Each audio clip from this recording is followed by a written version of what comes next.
called a war like no other. Military analysts are still struggling to find the right words for it, not because the strikes are surprising, not because the targets are unexpected, but because of how it's being done, with a precision, a speed, and a simultaneity that every established doctrine of modern warfare said was simply not achievable. There's a line, there's a threshold that separates the world of conventional military power from something else entirely, something that until very recently existed only in classified Pentagon war games and the imagination of defense theorists. We are now watching in real time a military force that has crossed that threshold. And the gap between what it can do and what every other military on Earth can do is not a gap in resources or resolve. It's a gap in the very architecture of war itself. It is day 21 of Operation Epic Fury, but it's only the beginning of a new era. One in which the old maps of power are being redrawn, the old hierarchies of force dissolved, and every assumption about what a nation could build, bury, or hide to protect itself from American military reach has been permanently retired. Greetings, everyone. It is Livestream Friday. I am your host, Dr. Steve, your Patriot Professor, helping to make sense of the madness with breaking news and analysis you're not going to get anywhere else. So you know what to do. Make sure to smack that bell. There it is. Smack that bell and subscribe button. As always, we've got a jam-packed show for you today. Our super chats are up, so feel free to send in your comments or your questions. It'll be my privilege to read them and answer them during this live stream. Also, if you like books and are looking to make some extra cash, do I got something from you? What if I told you that there's a little-known arbitrage play hiding inside a $30 billion market, and regular people with zero background in finance or tech are quietly generating, I kid you not, $5,000, $10,000, even $20,000 a month from it, using nothing but a laptop. I know it sounds almost too good to be true, right? But here's what's actually going on. It's actually very simple. There's a significant and very real pricing gap in the used book market. Some of you may know this. The same book can be worth dramatically different amounts depending on where it's listed. And the people who've learned how to spot and exploit that price gap are building serious, sustainable income. And what makes this opportunity unlike anything else I've ever come across, you never actually handle a single physical book. No inventory sitting in your garage, no trips to the post office, no physical logistics whatsoever.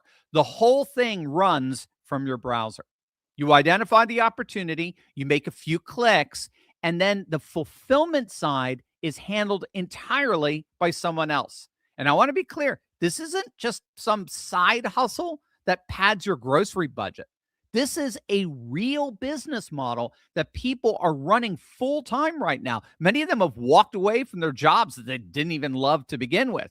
That's why I'm personally hosting a free live training where I'm going to walk you through exactly how this system works, start to finish. No filter, no theory, just the actual mechanics of how to find the opportunities and what to do with them. I've gone deep on this, and I am genuinely excited to show you what I found. Hit the link below or scan the QR code on the screen to grab your free spot right now, gang. This is definitely one you want to show up for. Click on that link below right now, especially if you love books and money. All right, let's dive right in here. We are now officially 3 weeks into Operation Epic Fury, day 21.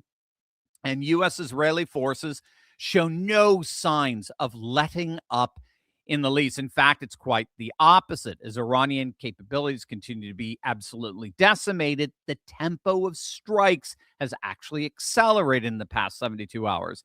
Iranian retaliatory drones and ballistic missiles launched in increasingly desperate waves are being intercepted at rates above 90% by combined U.S. and Israeli air defense networks, while Iran's own ability to regenerate those forces has collapsed in real time. Despite the Strait of Hormuz still under threat, oil prices remain relatively stable around $100 per barrel, nothing even remotely comparable to the doom and gloom forecasters who were predicting $160, $280 barrels and the like. In fact, WTI, West Texas Intermediate, they've been consistently priced in the low $90 range. Make no mistake, the United States is fast becoming the dominant energy producer on the planet, and WTI is the tip of that sword. But that said, on the battlefield itself, I mean, simply put, Iran is running out of things to shoot back with. The IRGC's command structure has been beheaded. Its Navy reduced to a coastal patrol force at that. Its air defense is a patchwork of isolated, uncoordinated batteries with no unified command to tie them together. Allies in the Gulf, Qatar, Saudi Arabia, Kuwait, have now had their own energy infrastructure struck several times by Iranian retaliatory missiles, hardening regional support for the American operation rather than fracturing it, which is what Tehran tried to do, tried to sever that growing alliance. Iran's one remaining leverage point is the threat to its own energy sector, but even that card is being systematically removed, as we're about to see. Now, one of the key dynamics that's emerging from this war is something that geopolitical theorists are only just beginning to grapple with. We're on the front lines of this, right? We're on the cutting edge of societal evolution, as the great Rush Limbaugh used to say. But a lot of geopolitical theorists have yet to catch up with this. I have said this repeatedly over the last 3 weeks. This war is revealing much more than just military prowess. This war is revealing the emergence of an entirely new world order. Or better, it's not even a world order. That's thinking too small. It's an orbital order. It's a cosmic order, as I'm going to show you. It's an order that in many ways, many of us had no idea existed. And one of the key dynamics of that order is a phenomenon known as technopolarity. Now, you often hear the term multipolar. We talk about this all the time on this channel. Multipolarity, right? We're living in a multipolar world, a world with not just one great power, the United States, a unipolar world, but a world of multiple competing great powers, China, Russia, India, increasingly Turkey, and the like.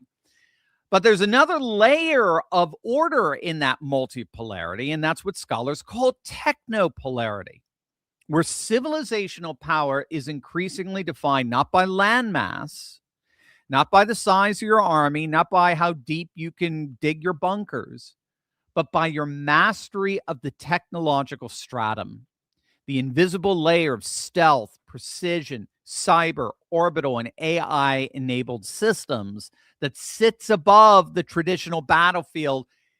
And whoever controls that high ground, that stratum, controls the world. That is precisely what we're seeing on display in the Iran war. I actually think it's the most important lens through which to understand not just Operation Epic Fury, but the entire emerging world order that's rising right before our very eyes, this concept of technopolarity. So if you get that one thing through this video, I think you've basically got the summation of the video. Again, not unipolarity, not multipolarity, technopolarity. The idea is this. In the old international order framework, global power was measured in land, population, nukes, and GDP, right? States competed on roughly comparable technological platforms. So you had the Soviet tank versus the American tank. You had the Russian MiGs versus the American F-15s. The gap was real, but it was bridgeable. What Operation Epic Fury has revealed in real time, in the most visceral possible way, is that we've now entered a categorically different era. One in which the decisive variable of power is no longer how much military hardware a state possesses, but instead what technological generation it operates in. So Iran had Russian-supplied S-300 air defense batteries. It had domestically produced ballistic missiles. It had a navy. It had hardened underground bunkers. By any 20th century metric, it was a serious regional military power, no question. And in the course of just 3 weeks, literally 21 days, U.S. and Israeli forces operating simultaneously across kinetic, electronic, cyber, and space domains rendered every single one of those assets functionally irrelevant. That's not a victory of quantity over quantity, of American tanks over Iranian tanks, as it were. That's a victory of generation over generation. Fifth dimensional warfare, defeating a third dimensional military. That's what you got to get in this whole rising technopolar world. Fifth dimensional warfare is defeating a third dimensional military. So if you don't know, third dimensional warfare is what most militaries on Earth still practice. It operates across the three classical domains: land, sea, and air. So you build tanks, ships, fighter jets, you harden your bunkers, you train your soldiers, you buy missiles. Iran did all of that. Check, check, check, check, right? And it did it seriously over decades with Russian and Chinese help. That's third dimensional warfare: land, sea, and air. Fifth dimensional warfare adds two more domains on top of those three. It adds cyberspace and orbital space, space itself. But more importantly, it doesn't just add those domains, it fuses them.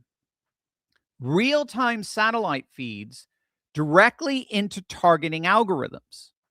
Cyber operators blind enemy radar before a single aircraft crosses the border. Space Command denies the enemy GPS while preserving yours. Electronic warfare aircraft cut the nervous system of an integrated air defense network while stealth bombers fly through it completely undetected. Every domain talks to every other domain simultaneously in milliseconds through AI, compressing what used to take days of planning into a kill chain measured in literally seconds. The result is not an unfair fight. It's not an unfair fight in the traditional sense. It's a category mismatch. It's literally like it's literally like two different ages fighting each other, like sending, for lack of a better term, like sending a medieval castle against a precision drone strike. The castle's not weak. The castle is very strong, very fortified, but it's simply operating in a different physics, or a physics known at the time. Iran's S-3 batteries, they were, extraordinarily capable against a third dimensional threat, but against a fifth dimensional threat, against an enemy that's already severed their communications, spoofed their radar, and was dropping bombs from an aircraft with the radar signature of a sparrow, they were simply irrelevant. That is technopolarity. That is the world we're watching being born.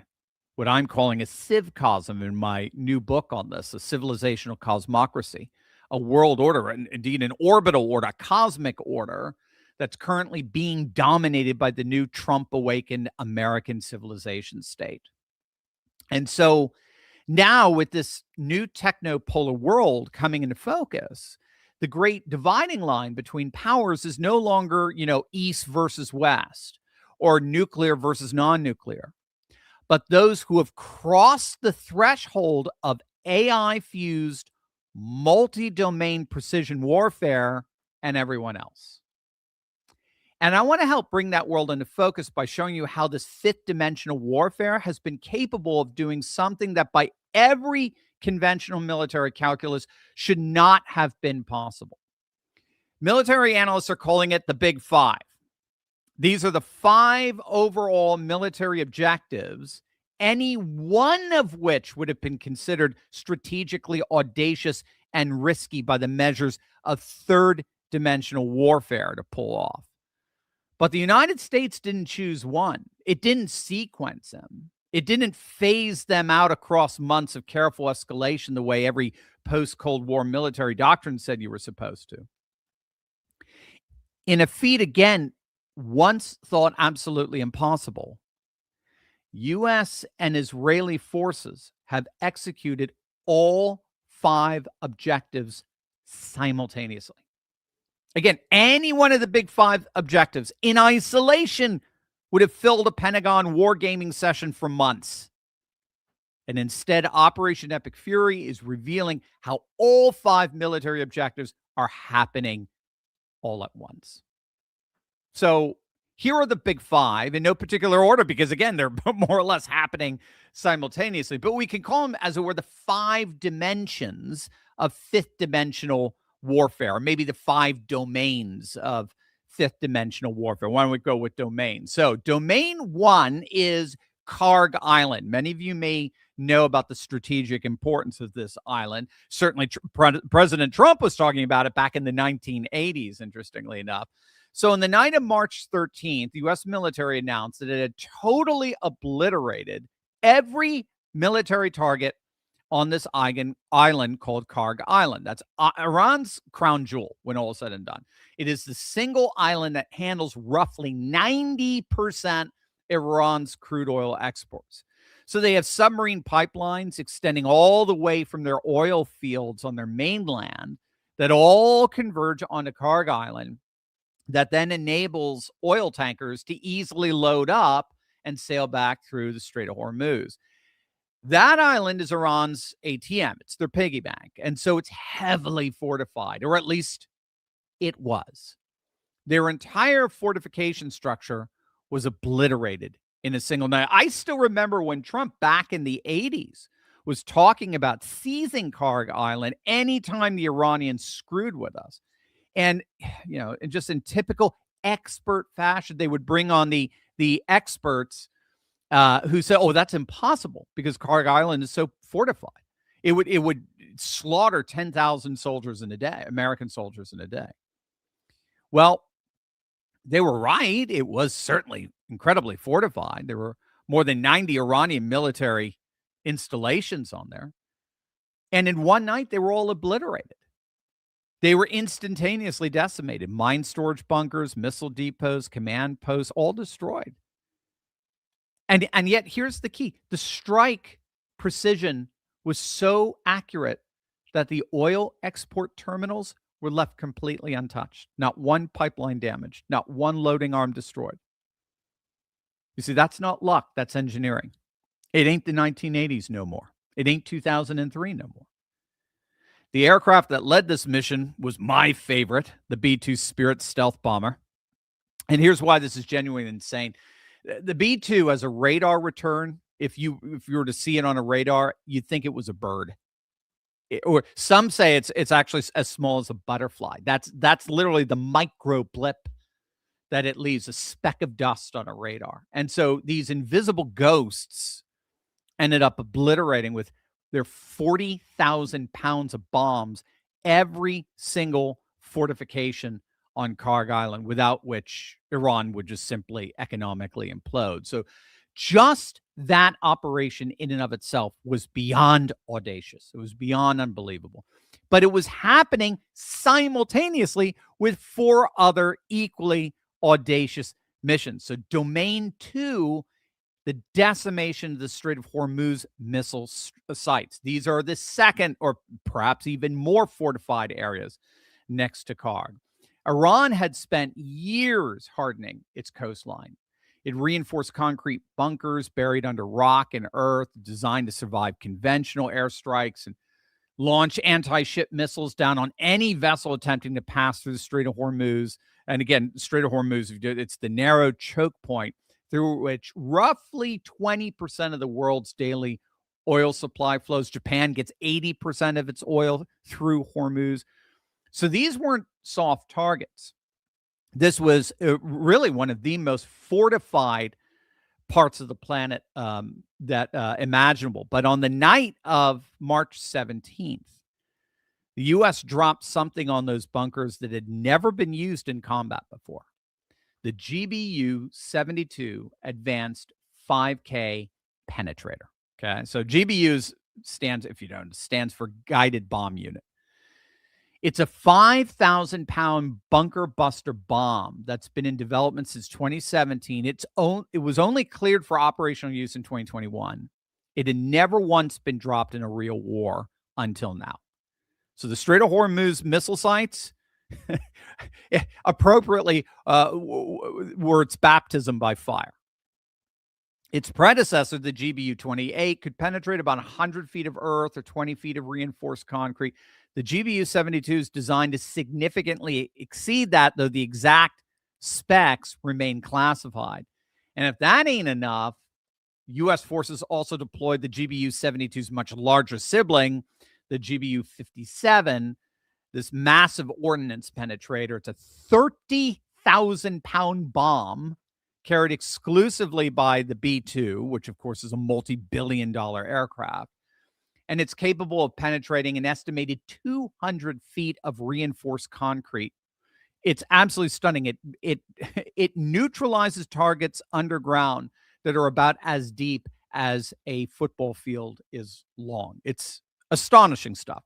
Domain number 3, Space Force. Now, what we have to understand is that before a single kinetic weapon was released over Iranian territory, before the B-2s crossed the border, before the Tomahawks launched, the United States did something almost unprecedented. We opened a major war, not with bombs, but with Space Command and Cyber Command. Space operators disrupted Iran's satellite communications, denied Iranian commanders GPS data, and fed real-time missile warning data into U.S. intercept networks to protect American carrier strike groups. Cyber warriors simultaneously cut the communication links between Iran's radar stations, command centers, and missile batteries. So when the physical bombs started falling, Iranian air defense operators literally could not talk to each other. Within days, analysts estimated that roughly 80% of Iran's integrated air defense network had been destroyed or rendered inoperable. And it all started in space. Domain number 4, obliterating Iran's navy. Now, again, this operation is itself audacious, let alone in the context of all 5. In 3 weeks of Operation Epic Fury, the United States has effectively erased the Iranian Navy from the map. By day 16, CENTCOM Commander Admiral Brad Cooper confirmed that over 100 Iranian naval vessels had been obliterated. By day 21, over 120 vessels were neutralized. Their ballistic missile attacks were down 90%, and the fleet that Iran spent decades and billions building to close the Strait of Hormuz now largely rests on the ocean floor.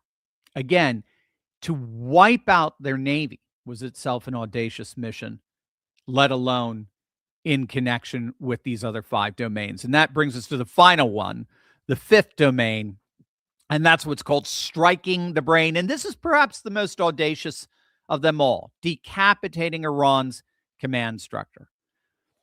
Operation Epic Fury did not just target hardware. Its most audacious objective was the systematic destruction of Iran's military and political command structure itself. CENTCOM's opening target list included IRGC Joint Headquarters, IRGC Aerospace Forces Headquarters, intelligence facilities, and senior regime leadership. Iranian officials and U.S. sources later confirmed that Supreme Leader Ayatollah Khamenei was killed in literally the opening minutes of this war. Think about how long it took us to find bin Laden, or how long it took us to find what's his name over in Iraq. I mean, it's just Saddam Hussein. It took us, months, years. So we took out Khomeini in literally seconds. Israeli strikes eliminated additional senior political and military figures. Iran's military space command was obliterated entirely. And we did this through the most sophisticated intelligence targeting pipeline ever assembled, a continuous real-time fusion of National Reconnaissance Office satellites scanning Iran's electromagnetic spectrum from orbit, U-2 and RQ-4 Global Hawk reconnaissance aircraft providing persistent wide area surveillance, cybercom penetration of Iranian communications networks revealing leadership locations in near real time, and allied intelligence from Israeli human networks inside Iran cultivated over years. And through the use of AI, the entire kill chain process from intelligence identification to command authorization to weapon impact was compressed from hours, sometimes days, compressed to mere seconds. Again, the key here is any one of these operations would have, up until just a few years ago, been considered nearly impossible to pull off the way they've been pulled off. But all five combined, it demonstrates a force dominance the world has simply never seen. Operation Epic Fury is not merely a bombing campaign. It's, shall we say, a symphony of kinetic and non-kinetic effects, air, sea, space, cyberspace, all conducted simultaneously against an entire nation's military apparatus. 5 strikes, 5 domains, 5 demonstrations that the technological gap between the United States military and every other armed force on the planet is not just large, it is generational. And so what does all of this really mean? What are we seeing actually unfold here in this Iranian war that's going to affect our lives personally? That's exactly what we're about to find out. But first, gang, if you are just joining us, our super chats are up, so feel free to send in your comments, your questions. Yeah, and I'll be happy to answer them, read them here on this live stream. Also, did you know that U.S. life expectancy actually peaked at 78 years back in 2014? The global life expectancy is declining for the first time in 30 years because people are aging faster than ever. And this is largely due to more toxins in the air, chemicals in our soil and our food, and other external factors that are new to us. What most people don't know is that we can actually fight aging on a cellular level. Scientists have discovered that kimchi actually slows the aging process of human cells, helping to protect them and delay aging. The power of nature can outweigh the power of pharmaceuticals without the nasty side effects. And now you can get all the benefits of kimchi in a simple capsule with Kimchi One. I take Kimchi One every day. Actually, I just took it about an hour ago, and I absolutely love it. Each capsule delivers over 900 probiotic strains plus antioxidants and enzymes that support your digestion, your metabolism, and your skin health from the inside out. You see, as we age, we become more susceptible to microbial threats, harmful viruses and bacteria. But the beauty is that Kimchi One is a natural antimicrobial, helping your body fight off harmful bacteria, viruses, and even toxins while boosting immunity and energy. And best of all, Kimchi One made right here, 100% in the USA. It's all natural. It's non-GMO. So do what I do. Support your gut, protect your cells, and feel younger every day with Kimchi One from Brightcore. Today, you can get an exclusive offer by clicking the link below. Just use code TURLEY for 25% off your entire order. How's that? 24 for an even better deal. Call my friends at Brightcore for up to 50% off your order and free shipping. Give them a call right now at 888-597-0233. That's 888-597-0233. A very special person, just won a tremendous election, and a record-setting fashion, so we have something in common. We have a very fine relationship, and we're going to be talking about trade and many other things. We've become friends, and I'm very proud of the job you've done. It's not easy. Thank you for inviting me to the White House today. Thank you. I firmly believe that it is only you, Donald, who can achieve peace across the world. I look forward to having a discussion on how we can cooperate to make our two nations, both Japan and the United States, stronger and more prosperous. That's the Japanese conservative Prime Minister Sanae Takaichi on an official visit to the White House yesterday. And, I did you hear what Trump said there? He's right. She won a blowout election literally just a few weeks back, a couple of months back. It probably the biggest landslide victory Japan has seen in any election since World War II. And Trump said, she just had a record-setting election. She just won her election record-setting fashion. So that means that she and I both have something in common. I love the guy. I do. I love the guy. Right? We both smash records. And, her visit to the White House brought to the fore the extraordinary significance of this moment. I was very impressed with a video that Victor Davis Hanson just released that makes the argument that what we're all watching right now in Iran, Venezuela, Cuba, Ukraine, Latin America is not chaos. It's the single most consequential restructuring of the global order since the end of World War II. And it's all connected. Every bit of it is connected. And that's what you got to get. You've got to sort of piece, you've got to link the pieces together on this geopolitical chessboard. Every American president for 47 years, all 7 of them before Trump, said that the Iranian theocracy's nuclear ambitions were a mortal threat. All 7 of them said that they would handle it. They will find a solution to that. None did, not one. And then Trump stepped in. He tried negotiations first. And when it became clear that Iran was using that pause to expand its ballistic missile cooperation with Russia, North Korea, and China, which, if successful, if they were to get the bomb, would give particularly China a permanent control of the single most consequential energy choke point on the planet through Iran, its proxy. Remember, China was buying up 80% of Iran's oil. China was Iran's sugar daddy, okay? And for good reason, because if they could buy Iran and turn it into a nuclear Iran, then China would have a permanent, tacit control over the single most consequential energy choke point on the planet. When Trump realized they dug in for that result, he made a different decision. And that decision involved enacting one of 2 outcomes. Either through this 5th dimensional warfare, either the theocracy would be removed outright, or it would be so militarily degraded that it collapses from within through popular uprising in the months ahead, what he called a Venezuela solution. Barring that, at minimum, this 5th dimensional warfare would make Iran permanently inert.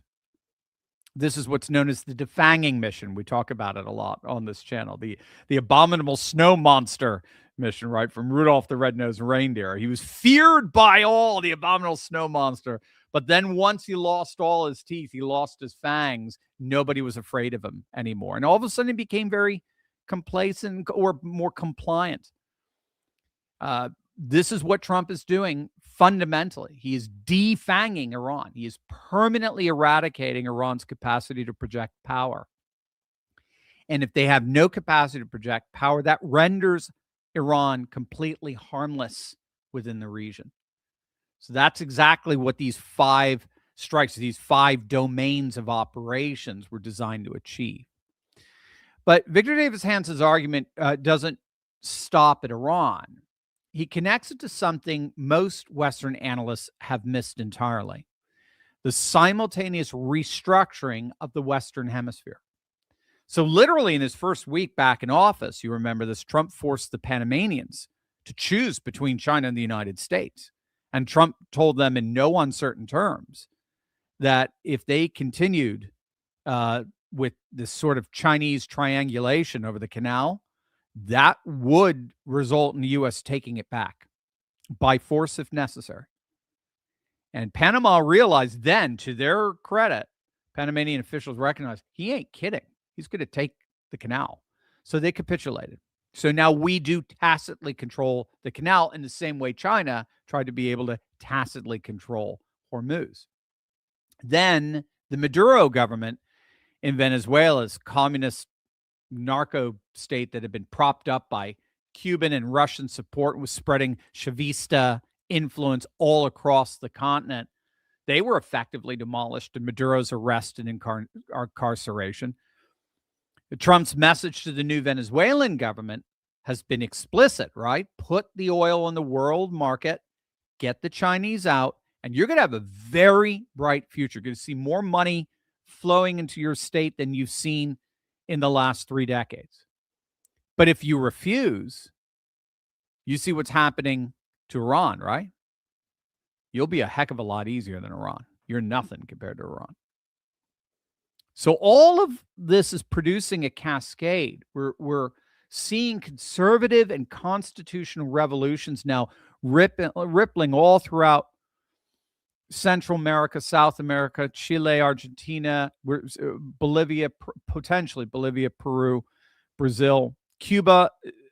Now it's, I mean, what do you say about Cuba? I mean, it's cut off from Venezuelan fuel subsidies. It's cut off from Russian support. It's cut off from China. It's watching its drug smuggling networks blown up in the high seas. And they're being told they have no electricity, and they're being told you're next. And already their president is capitulating to pretty much anything the Trump administration wants and demands without so much as a hint of a fight.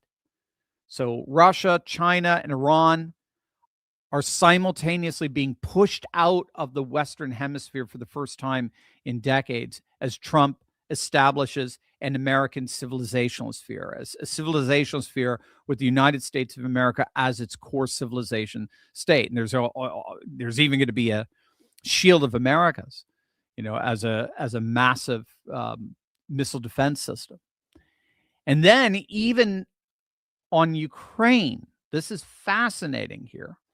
Trump is being badly misread, I think, by a number of people. Trump's not naive about Putin. His case is that he, not Biden, not the European appeasers, he was the one who got out of the missile treaty. Trump originally armed Ukraine with offensive weapons. He warned Europe about the Nord Stream pipeline and their dependence on Russia. He went after the Wagner Group and the oligarchs. His tactical argument has always been, don't demonize Putin. Don't turn him into Hitler 2.0, because then you're going to make a diplomatic off-ramp impossible. And we can't do that with a major power bloc. The real strategic goal here is not just to end the Ukraine war. Ultimately, we want to see is a return to that Kissinger doctrine. We want to sever the union between Russia and China so that Moscow doesn't triangulate with Beijing against the West long term and then play both sides off of each other. Now, whether that gamble works or not is the open question, but it is a strategic chess move. It's not an act of, naive submission or anything like that. And here's what makes this also astonishing. Trump didn't have to do any of this. And I think we all know that, those of us who listen, who like our podcasts and so forth, and are seeing sort of these, post-MAGA personalities flipping out right now over what Trump is doing. He didn't have to do this. The midterms are 8 months away. The American economy is recovering. The politically safe play, as any pure political animal would know, is you don't go into two of the world's largest oil-producing regions right before an election, guarantee a short-term energy spike, energy price spike, right? The old political playbook says you never do that. And yet Trump did. And of course, Europe is furious. The post-MAGA podcast world flipping out over another war in the Middle East. He's listening. He's become a neocon. He's betrayed his base. Oil and gas prices are spiking. Trump's own counterterrorism director, Joe Kent, who turns out to be actually a very insignificant fellow, resigned in protest. The political cost to what he's doing is potentially enormous. And yet, this is Trump. He understands that if all of this works, the payoff is beyond anything we could have ever imagined. It's historically without precedent. If you can dissolve the 47-year Iranian theocracy, if you could stabilize Latin America under constitutionalist and conservative governments, if you can push China and Russia out of the Western Hemisphere and move toward a Ukraine resolution all in a single year, that eclipses even Reagan's achievement in ending the Cold War.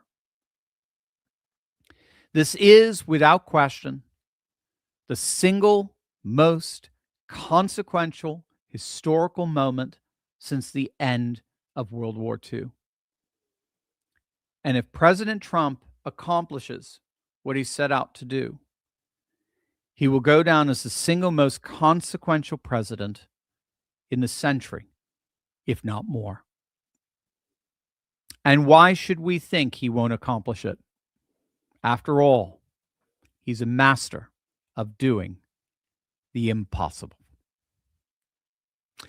Over to you. Remember, our super chats are up. So as Josh assembles your questions and comments, all of this chaos reminded me of the volatility that our savings are subject to. I mean, imagine this, 30 years of work, right? 30 years of saving, 30 years of sacrifice. Then just weeks before your retirement, boom, the market tanks. Just like that. Everything you built gone right before the finish line. I've mentioned this before. It happened. I saw it firsthand. It happened to my grandmother. The market tanked and she saw half her savings wiped out. And here's the truth nobody wants to think about. Anything can change overnight. Now, you've been led to believe, you're safe, sitting in your paper assets. But look around you. Look at what's happening right now. War with Iran escalating, oil prices surging, global markets are reacting, and your retirement is sitting right there fully exposed, tied to every bit of it. The wealthy aren't sitting in paper. The educated aren't. Central banks aren't. So why are you? More and more Americans are waking up to something most people never even find out about. You can actually move your IRA or 401k into physical gold outside the market, no taxes, no penalties, done. That's exactly why I teamed up with Augusta Precious Metals. They showed me how it all works, and they've helped thousands of Americans understand how to protect part of their retirement with real physical gold. So here's what you need to do right now. Go to turleybuysgold.com or text Turley to 35052. That's 35052, and get Augusta's free gold guide. They'll show you exactly how it works, clear, straightforward, every question answered. That's turleybuysgold.com or text Turley to 35052. Gang, 30 years of work shouldn't ride on one market cycle. Protect what you built. Get that guide today. All right, guys, over to you. What do we got, Josh? Maximilian, what are the key skills a person should cultivate to be good at doing things in general? May or may not be asking for myself. Great question, Matt. Maximilian always, he's a member of our Courageous Patriots Club, and he always asks very deep questions. Yeah, it's so funny you say that, because I was just reading a book on this, on mastery. And the key, as I understand it, let me go into my file here and open it up here.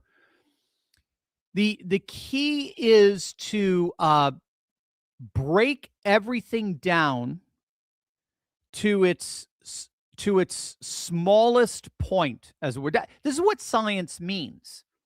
All right, science is based on the word scientia, and we get the word schism from it. You break things down to its irreducible point, as it were.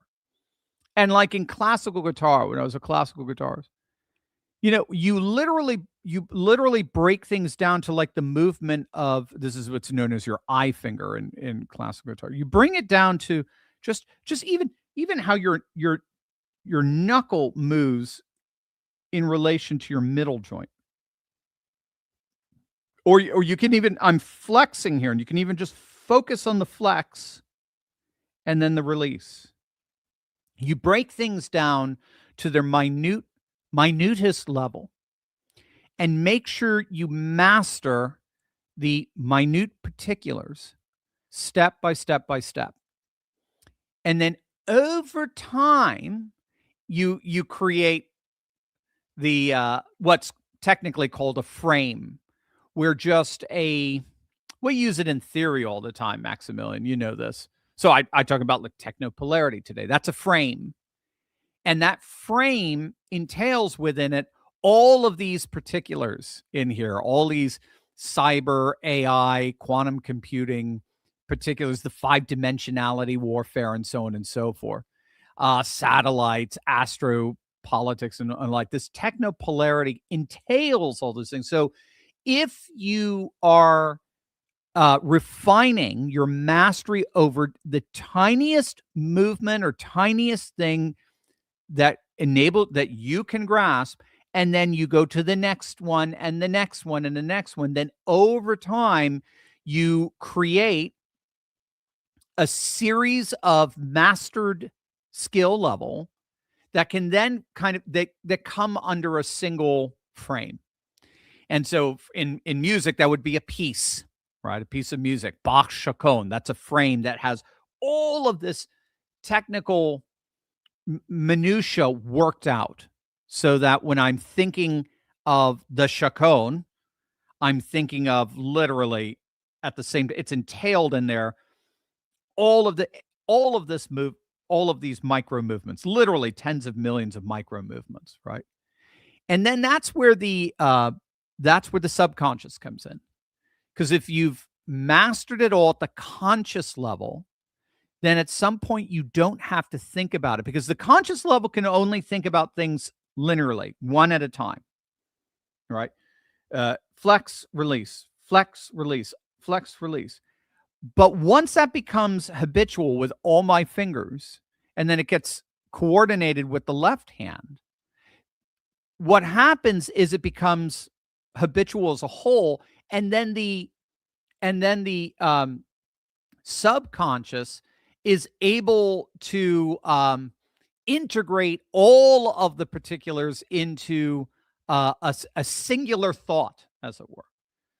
So our conscious, this is why a lot of times it's just better, just don't think about it. That's what people say, right? Just don't think about it. Luke, use the force, use the force. Stop thinking about it, because you're going to get bogged down in the particulars. There's a time to get bogged down in the particulars, and that's mastering each little tiniest incremental segment of whatever you're trying to learn, like a language. It may be a vowel, how to pronounce it, or a word, just learning that word and then going to the next, or learning one grammatical rule and then going to the next, right? One declension, one conjugate, whatever it is, just learning it, studying it. But then when it starts to become habitual, then it becomes part of the subconscious.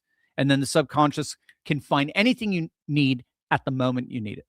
It can run through all that data simultaneously. So there you go. That should get you started, Maximilian. Good stuff. Great question. Billy, thank you, Dr. Steve, to you and your staff for all that you do. My question is, what book of the Bible is the best one to start a new Christian with? Oh, that's a great question, Bill. The most common one that I hear is that I've heard over the years is the book of John. And just because, well, first of all, it's just so profound, and it's easily written. So when you're studying Greek, for example, First John, the letter, is oftentimes the first letter you. First John 1 is the First John. Sorry, there's Second John, Third John is the first letter you learn to translate. God is light, in him there's no darkness at all, and God is love. Just it's these beautiful predicated sentences, and the Gospel of John does very much the same thing. So, and it has a very large resurrection section at the end, the post-resurrection appearances. Peter, do you love me? Feed my sheep, and so on. So I would recommend the Gospel of John. Romans is pretty complicated. That's Paul is very, very complicated stuff. Even the church doesn't necessarily agree what Paul is saying. But John is pretty straightforward. Wild Crazy Bear, why isn't Trump gone after Thune more? Yeah, he's hitting Thune. He's putting pressure on Thune. There's a lot of pressure on Thune. There is. It's the bottom line for Thune, what I'm getting and what he's saying, and I'm a little sympathetic of, a little, okay, is he just saying we just don't have the votes in the end. You got Tom Tillis, who's sulking under his desk. He's leaving because Trump broke him. You got Lisa Murkowski, who's just scum. She represents Trump plus 13 state, but she votes with the Democrats half the time. You got Susan Collins, who's normally plays on our team, but she's for re-election in Maine. She's got a little bit of a balancing act there. You got, Mitchell, who's just Mitch McConnell, sorry, who's just a very unreliable, bitter loser. You got Rand Paul, who's a very unreliable vote. So we just don't have the votes. That's his bottom line. We just don't have the votes to end the filibuster. We don't have the votes to bring back the talking filibuster, which would solve this, by the way, because talking filibusters traditionally, as our founding fathers envisioned it, does have a built-in terminus to it. Every member of the opposition party in the Senate is allowed to speak twice. So you could speak as long as you want. You can keep going. But Mr. Smith goes to Washington, you could collapse there, but you can only speak twice, and that's it. So eventually it's going to demise, and then you have a 50+1 vote, right? You have a vote that only needs a simple majority. The cloture vote is to stop the debate. That's what the cloture vote. But since it rule changed in 1975, we just go straight to cloture, and it's shut down the Senate. That's basically what it is. You don't even have to argue.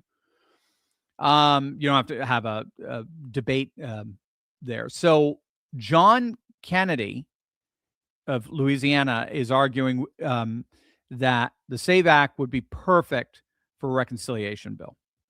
Reconciliation bills have to be budgetary, and the argument is that cleaning up the voter rolls has a direct impact on who gets welfare benefits, who gets unemployment benefits.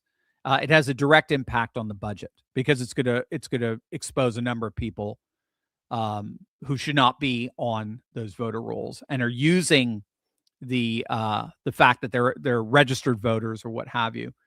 They're using that as their means of getting welfare and public benefit. So we'll see. But it's tough. We're learning just how dysfunctional the Senate is. We're learning how dysfunctional Senate Republicans are. Again, it's not most, but that's all you need when you have a 53 majority. All you need is 4 to just make your life difficult. And we do. We have 4 or 5, actually.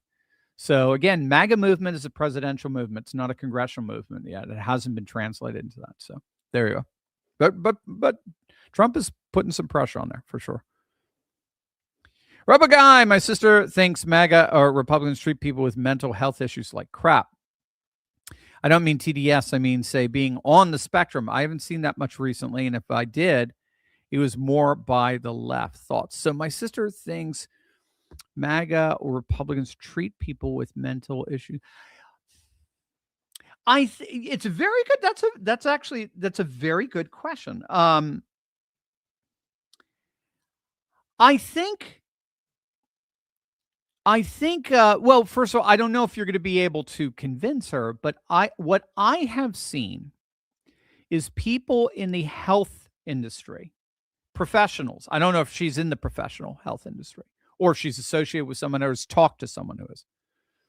But they tend to be, and including mental health, they tend to be extremely compassionate people.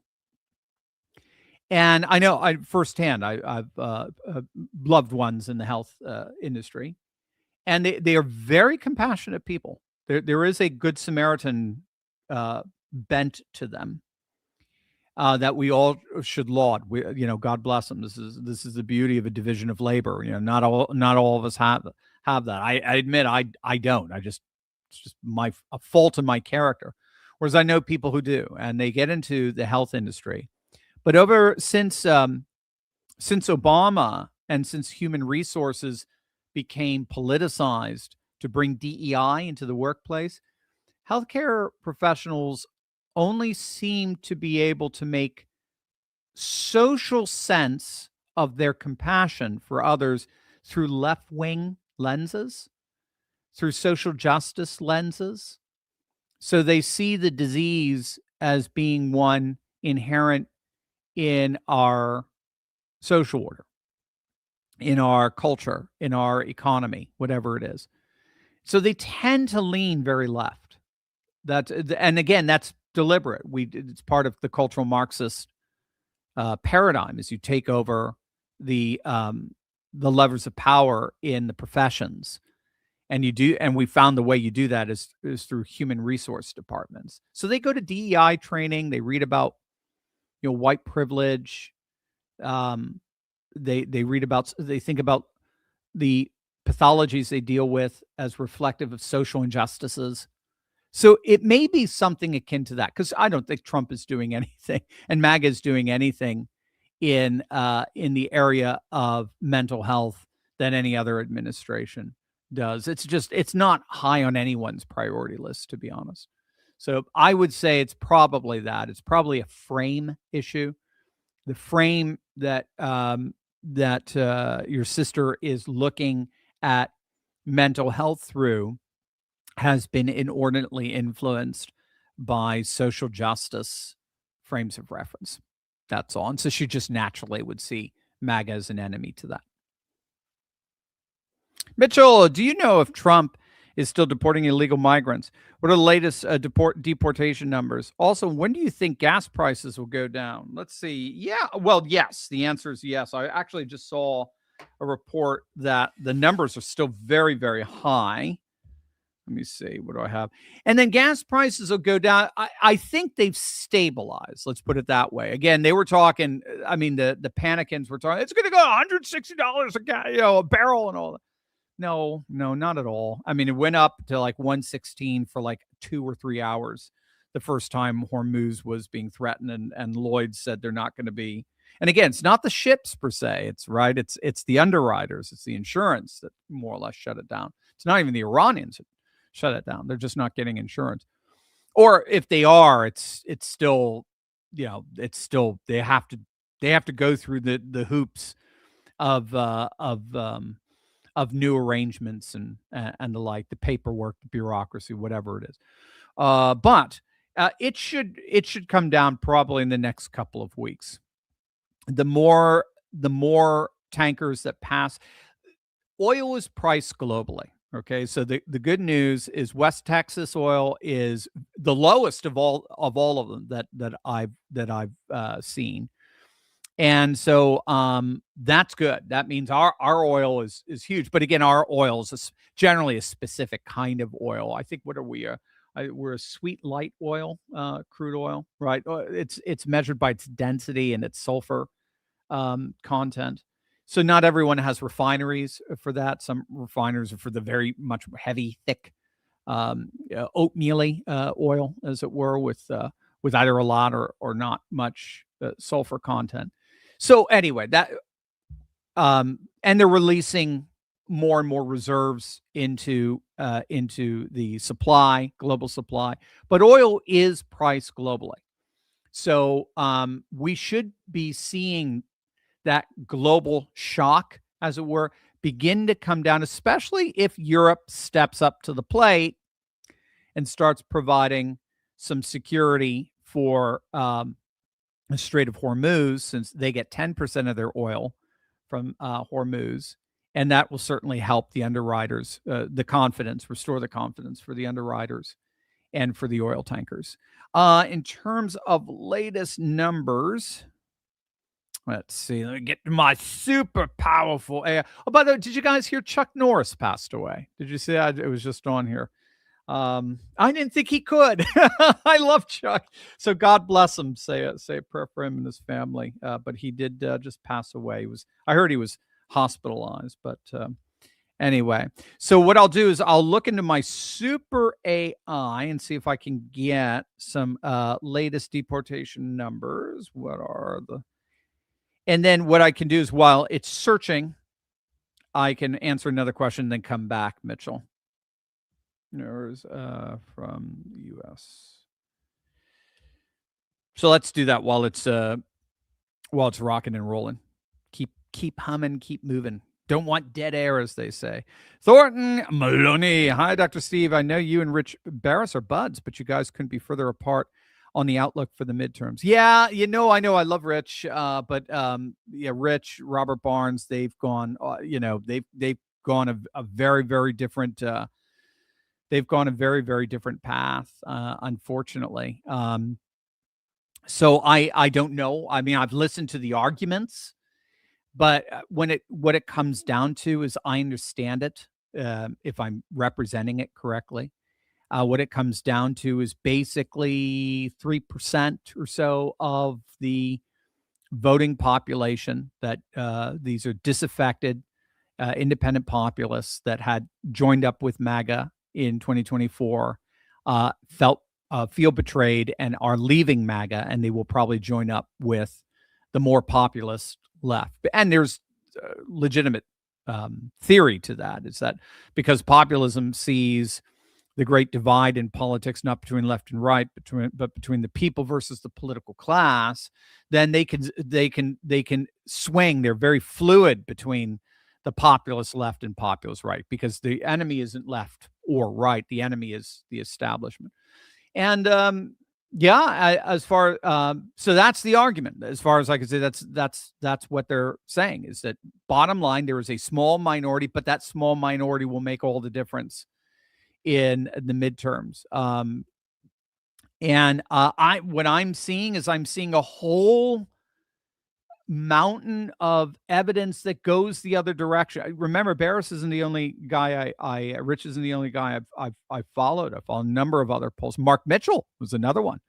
And those two were kind of two peas of the same pod in terms of conclusions they were coming to in 2024. Mark Mitchell has a very different opinion on this.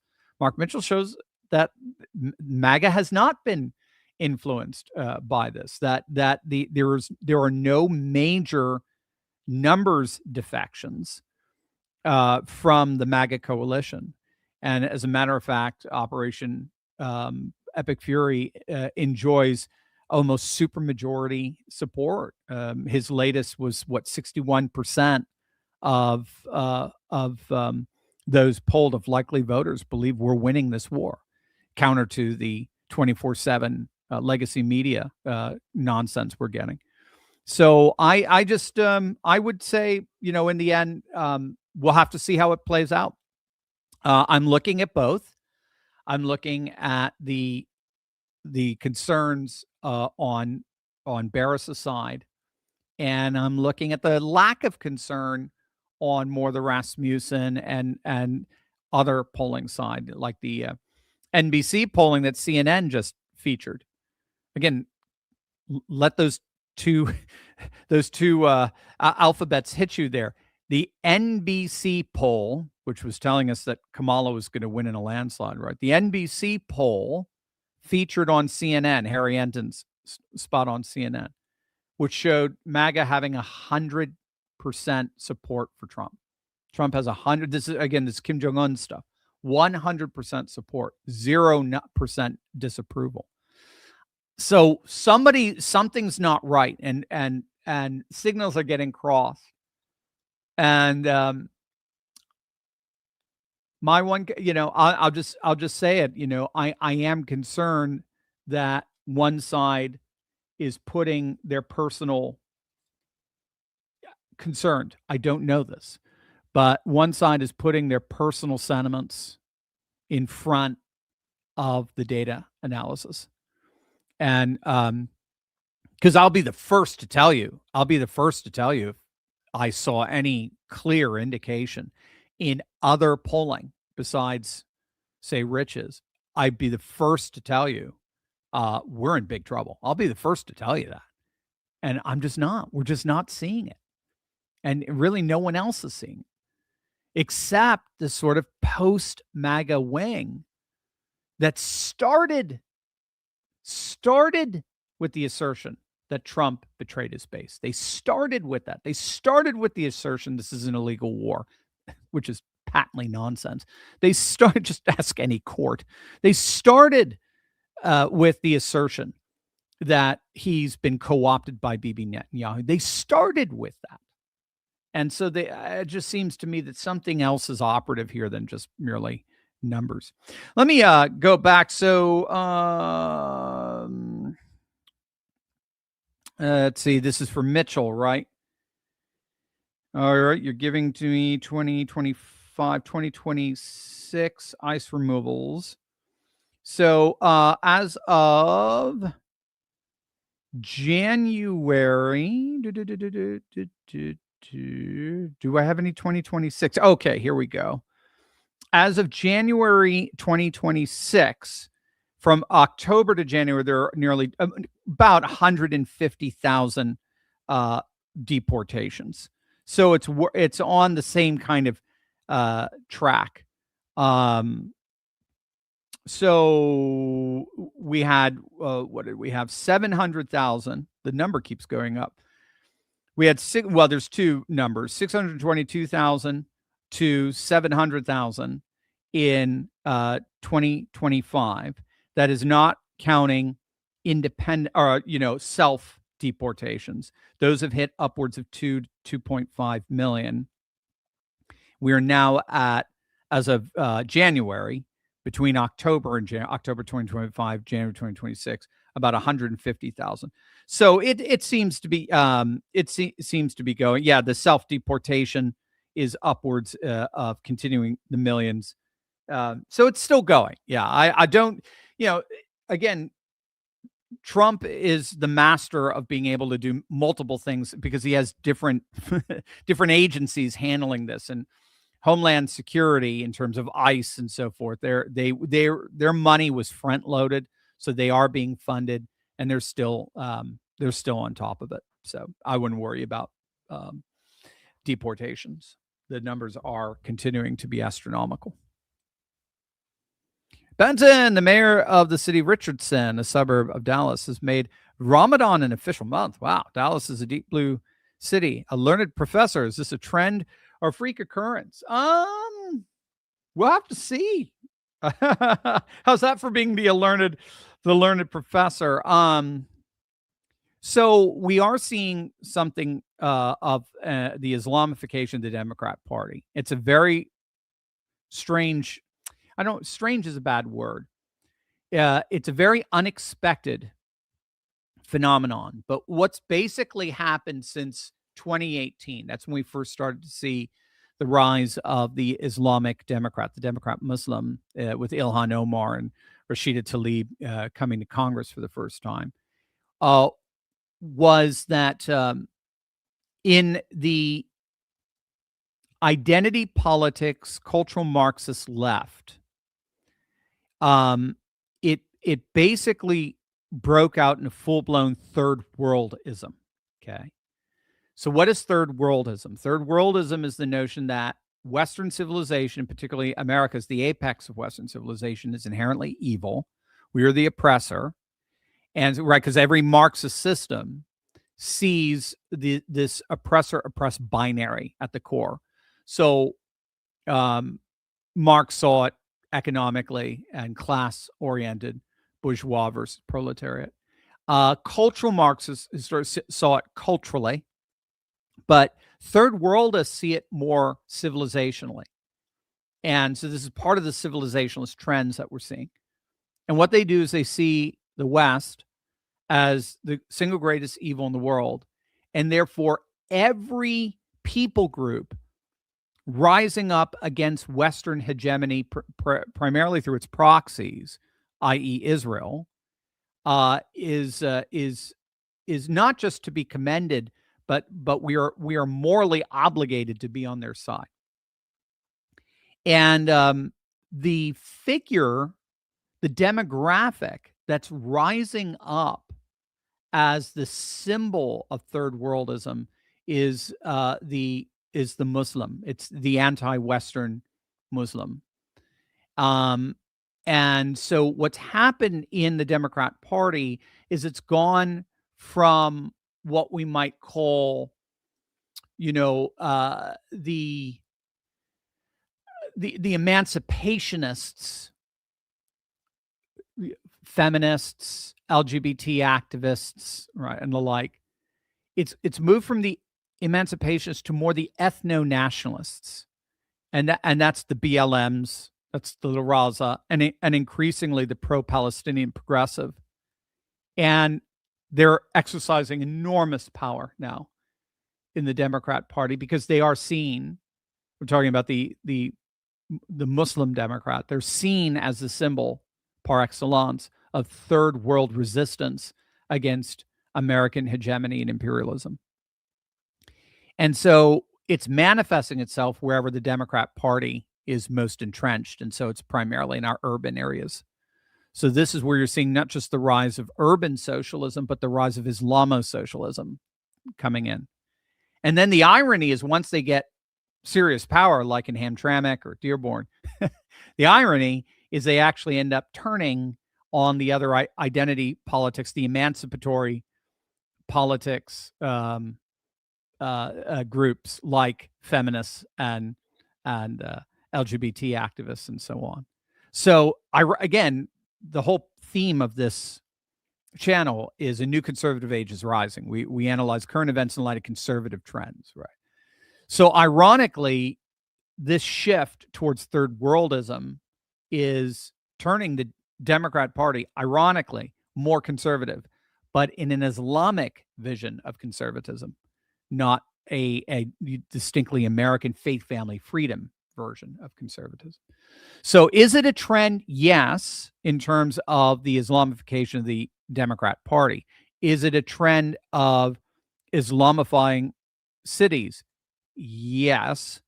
And will that trend play itself out in turning the calendar more and more Islamic? Probably. Yeah, probably. Unless again, there's crackdown from like in Dallas, there's crackdown from the state government if it's deep red. Richard, Dr. Steve, IYO, will Marines, in your opinion, Marines take Carg Island? I'm still trying to read it. I think eventually they will, but I just think all of the they have to have intel and CENTCOM assessment that any possibility of a drone or missile attack has been wiped out. So we're probably a week or two away from that. I mean, any possibility of it. They've still, remember, they've got what's called the Mosaic Defense, right? So you've got 31, if I recall, you've got 31 provinces in Iran, and they have a backup like doomsday plan that if like their entire leadership, the mullahs, the supreme leader, the Ayatollah, the mullahs and so forth, generals, if they get wiped out, they can still continue to project power by dispersing into 3,000 to 7,000 member units in every single province, in 31 different provinces. And then you have total autonomy. Whoever your general is, he's got total autonomy to do whatever he wants. He does not need orders or approval from Central Command, because Central Command has been decimated. So this is why the attacks have been so sporadic and improvised. Is just they're just coming from different generals, different units of this mosaic split, this mosaic decentralization and fragmentation of Iranian force. So as soon as but there's a weakness, and that's they can't coordinate. If there's no CENTCOM, there's no way of coordinating, not massively at least. And so, and then they're also easier to knock off because they're concentrated in a single, province or region. So that's why, again, it's a big country. It's 3 times the size geographically of Iraq, 4 times the population. So 90 million people. So this is going to take time. It's just the fifth dimensional warfare is stunning in the way it can just create total incapacity, so as then to give you freedom to be able to mop up. But the mopping up can take a long, long, long time.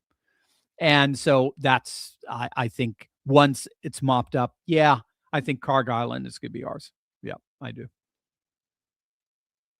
Will, do you believe that the recent turndowns by NATO allies will signal our leaving the treaty? Because why are we involved? Western Europe just abuses our relationship with them. Will, brilliant question, and it's very, very possible. I would not say that if I didn't believe so. As a matter of fact, we already saw 5 or 6 of them step up and say, okay, we'll provide some Navy and fleet for Hormuz. But Trump was like, oh yeah, now that we won, now there's no threat, sure, why not? Trump since 2016 has been saying NATO is obsolete. J.D. Vance in Munich at the the Munich Security Council in February 2025 said, your number one enemy is not Russia or China, it's yourselves. Said that in Munich. It's you. You're a dying civilization. You are not confidently embracing your culture, your nations, your traditions, your customs, your identity. And so you're basically being erased. You're being hollowed out from secularism, from mass migration from Northern Africa, Middle East. And if you don't get that together, we're going to consider that a security risk. So I think the combination of those two very striking public comments is that NATO is on notice. And then when Trump said, well, I always wondered, would they ever come to our aid? And here, I just got my answer, and I didn't like that answer, and we're going to do something about it. Yeah. Now, what's interesting is the Czech Republic provided a fleet, or at least a ship.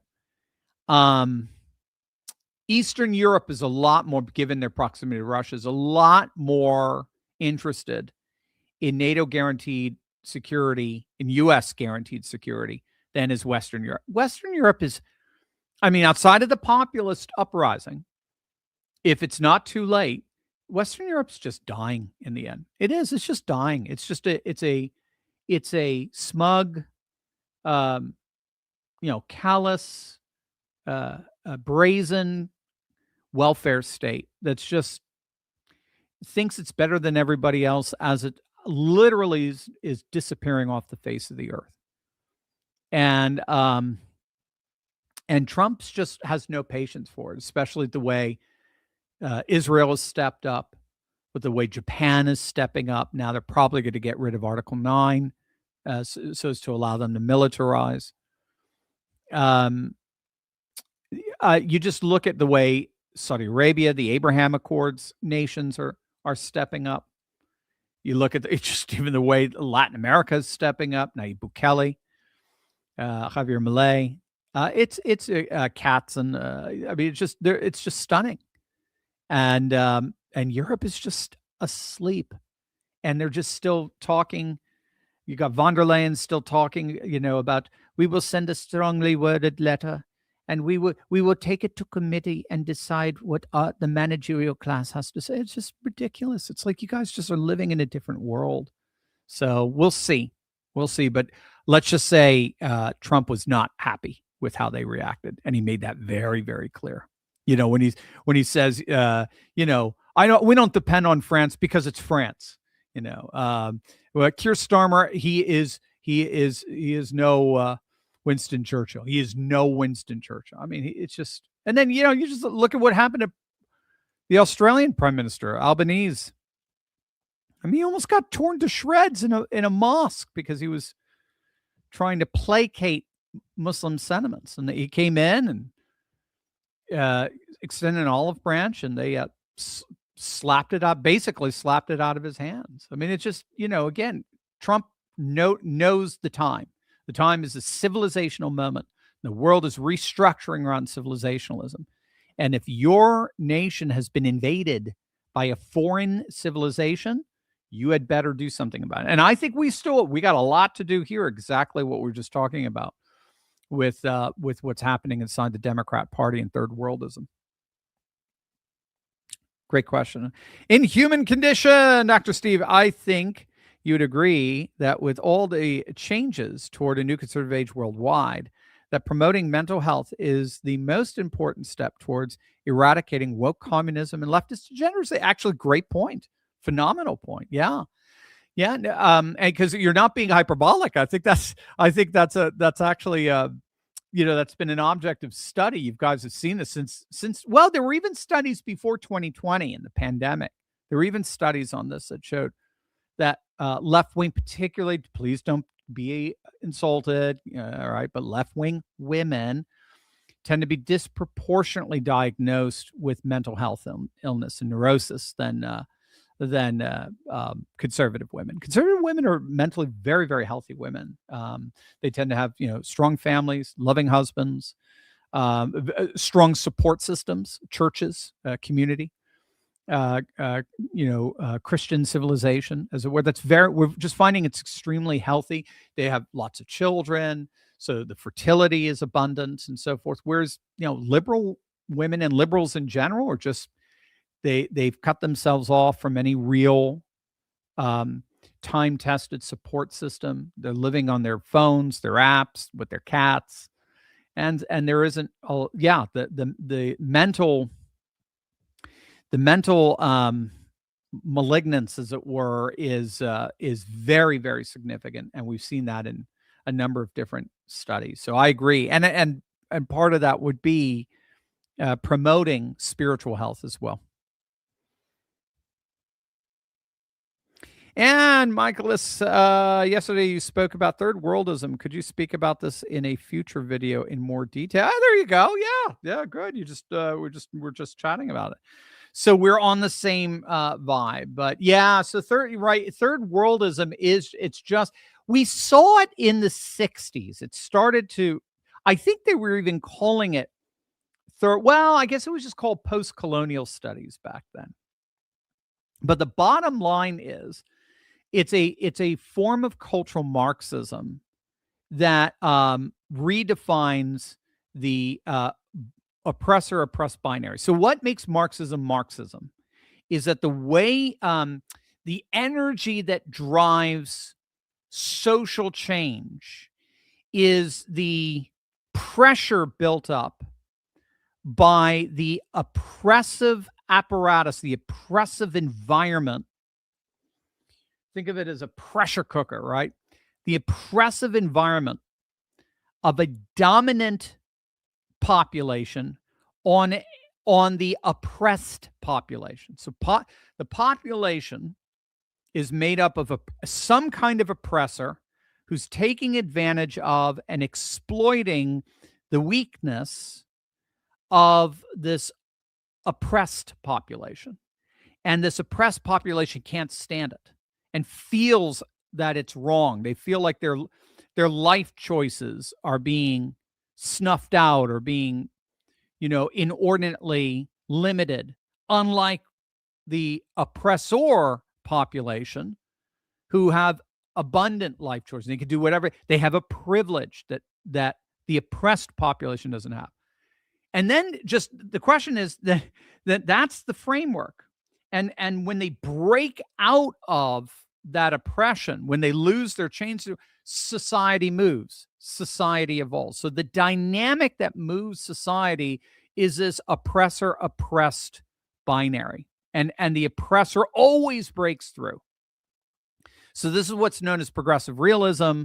It's a form of dialectical materialism. That's the technical term for it, that Marx argued for, that he borrowed from Hegel, the Wilhelm Hegel, the German philosopher, 18th century German philosopher. I think died in 19th century. But whereas the world inevitably moves through this breakthrough of the oppressed through the oppressor. The oppressor always ends up losing. The oppressed always ends up winning inevitably, because that's the dynamic.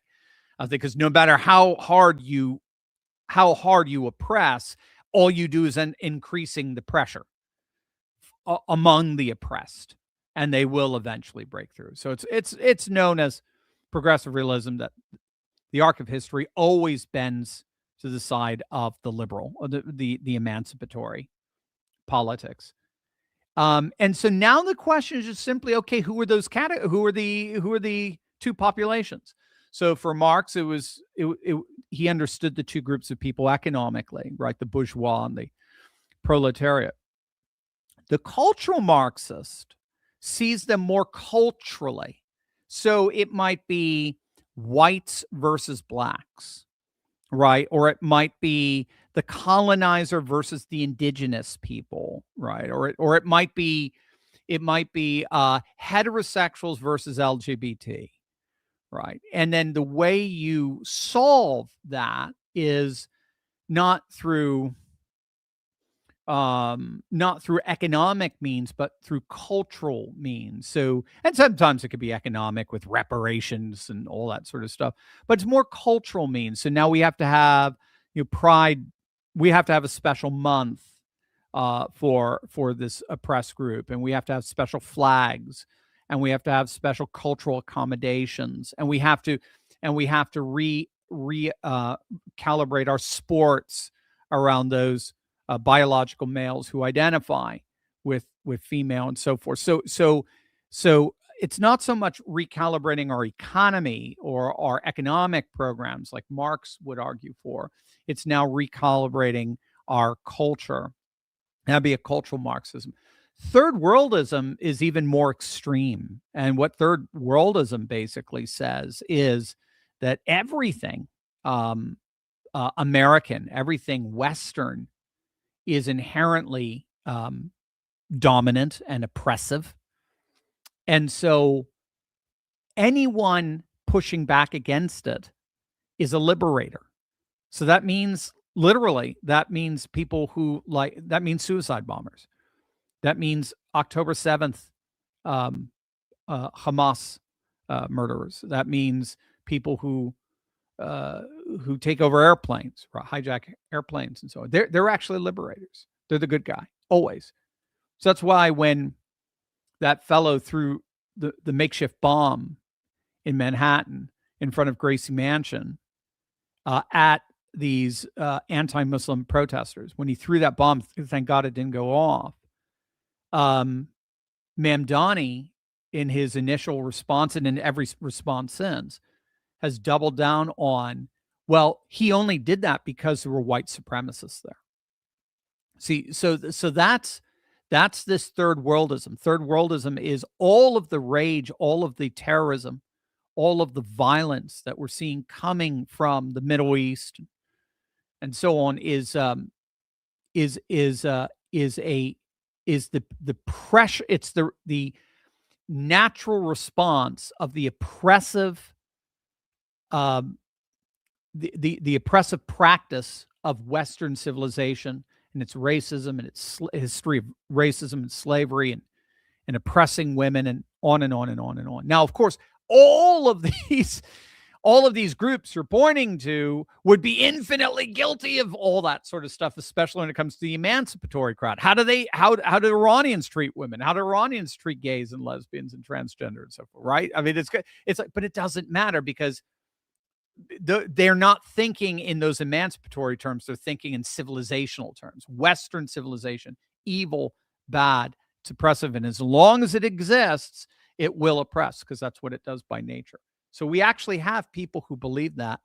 Somebody who believes that, and his wife, most particularly, is mayor of the largest city in the country. So it's very serious stuff. And they're learning it at universities. Universities are all in on this stuff. So unless they're the real sleeper cells, I like to say. Universities are the real sleeper cells. And unless they're taken care of, we're going to be right back here 20 years from now. So we're going to have to do something about this big time. But red states governors should step up to the plate. There should not be a single university in a single red state that's teaching this crap. James, the UK was afraid of retaliation from a third-rate country and wouldn't let the USA use their bases. And that's the USA's ally. No, thank you. James, what you're saying there basically sums up the sentiments, I think, of pretty much everybody in the United States. Who needs the UK when you've got Israel? I mean, look at the way Israel's performing. And Israel's tried and true, hardened military, and again, that was what the whole Abraham Accords are. We can finally bring peace and prosperity to the Middle East if we combine Israeli muscle with Arab money, and that's what this Israeli Sunni Arab alliance is all about. UK was once a great power for 150 years, 200 years. I'm not to be a jerk, but I mean, the UK was not really on the map of great civilizations until the 19th century, mid 18th, 19th century, and it all collapsed in World War I, and it's never recovered. YSN, Dr. Steve, can you play Dust in the Wind on acoustic guitar? Of course, YSN. Sure, I don't have my guitar here. And I have to get my nails. But yes, I could play Dust in the Wind. That is a beautiful riff, for lack of a better term. Beautiful riff.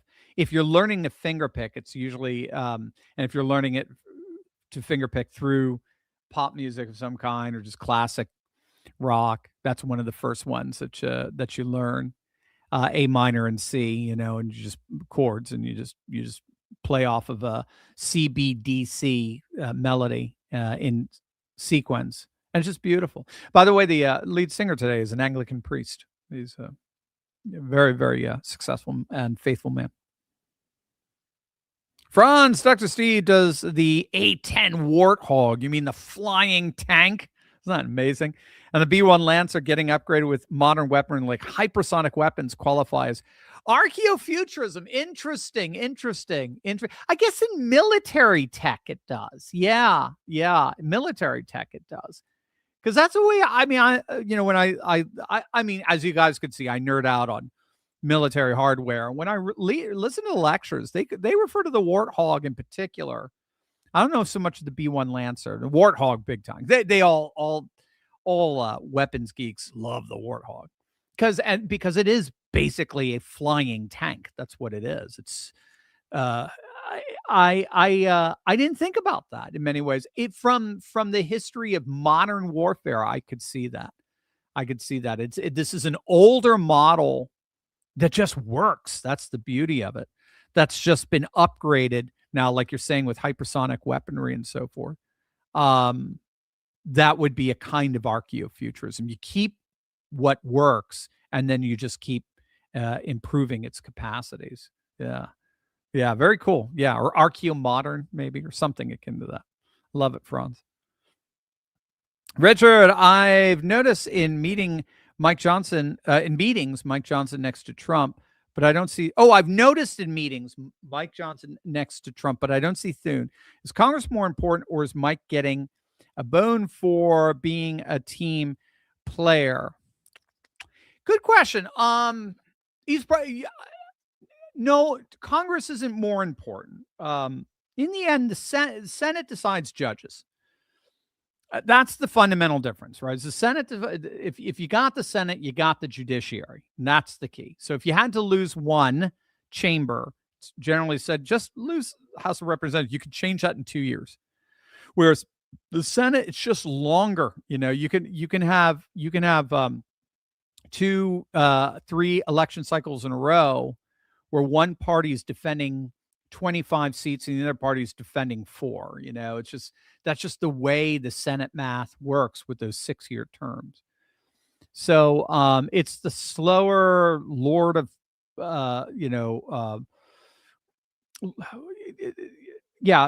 it's the house.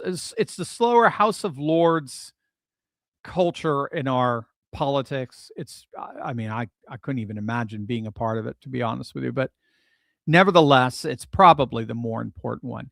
I do think Mike Johnson is getting some serious kudos from Trump.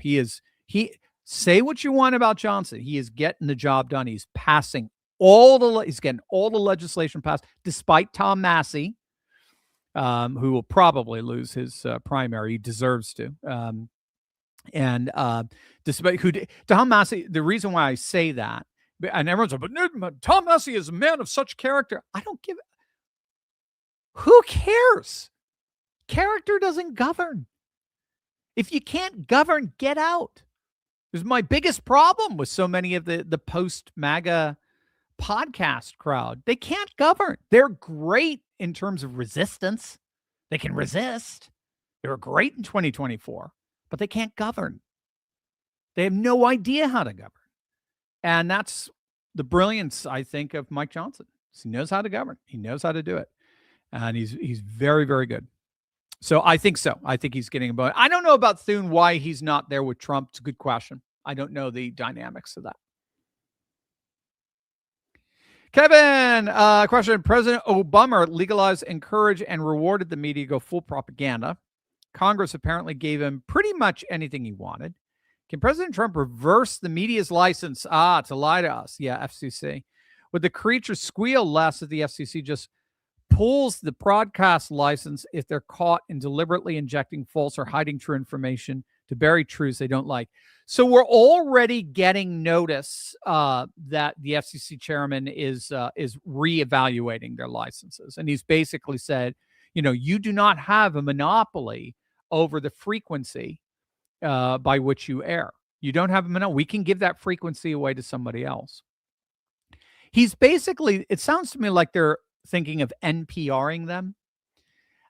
So the Corporation for Public Broadcasting, right or wrong, I'm not saying I support or don't support, they had a rationale at one time in the 60s, 70s, 80s.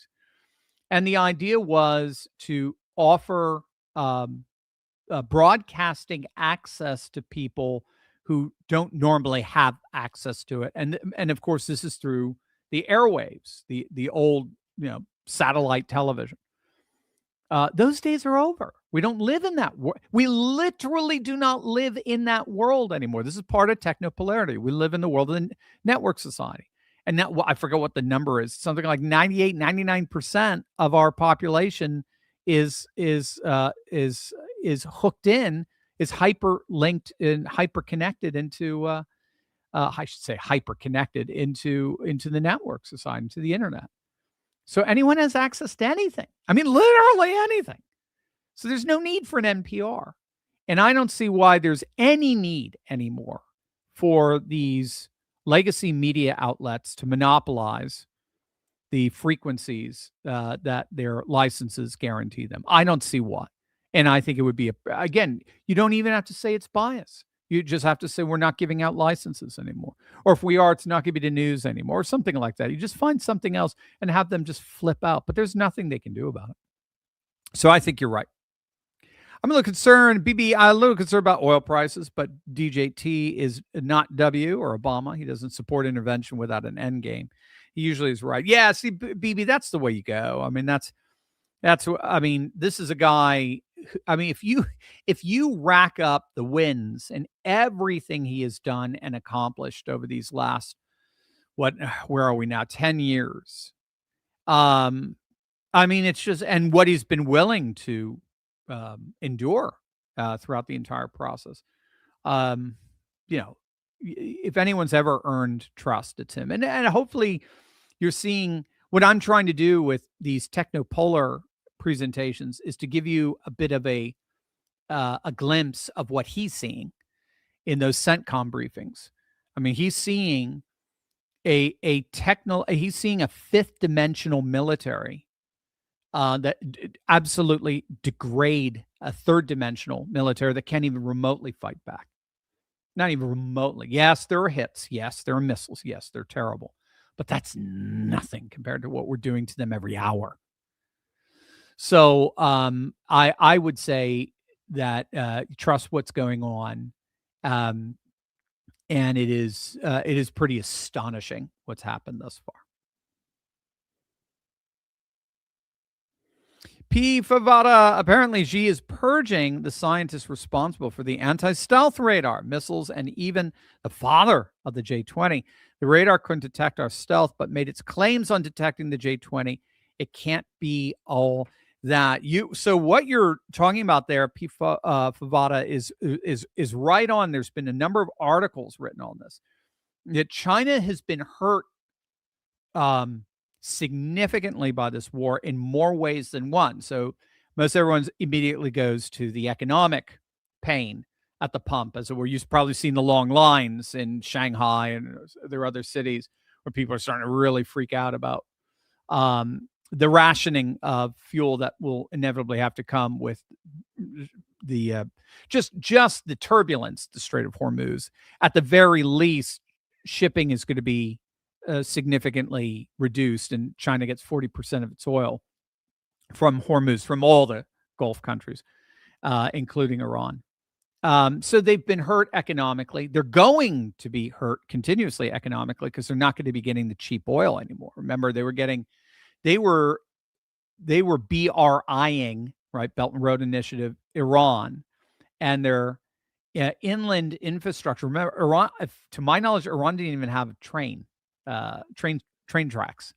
I mean, they didn't have anything. Everything was shipped by way of the Persian Gulf, Hormuz, and the like. So China was building up the industrial infrastructure of Iran in exchange for dramatically reduced oil. So, and this is the same with Venezuela. And so they were able to produce all their cheap goods largely because of cheap energy. Those days are over. Now, but they can't raise all the prices of goods because then nobody wants to buy them. You only buy for China for one reason. That's because it's cheap. Outside of their monopoly on minerals, and even Taiwan is matching them on that. But outside of that, I mean, the only reason why you buy from China is because it's cheap. The moment that business model collapses, they're shot. So they can't raise their prices, but their margins shrink dramatically. And what we're finding a lot of companies actually ended up having to go out of business in China just because they couldn't keep up with the energy costs that have been going up since COVID and so on. But it's not just the economics. Like you just said, P. Favara's brilliant analysis, and this is coming out a lot now in the essays that are being written. It's who's going to want to buy Chinese military equipment from this point forward? Who's going to want to buy their air defense systems, their anti-missile defense systems? Who's going to want to buy them? They so ridiculously failed. By the way, that goes for Russia too. So you're right. China has been demoted in more ways than just economically. They've been demoted in terms of their ability to project power. And so, Jake Martin or Martin Jake, I always forget. I think it's Martin Jakes. He said he wrote a book called China Century, or the When China Rules the World.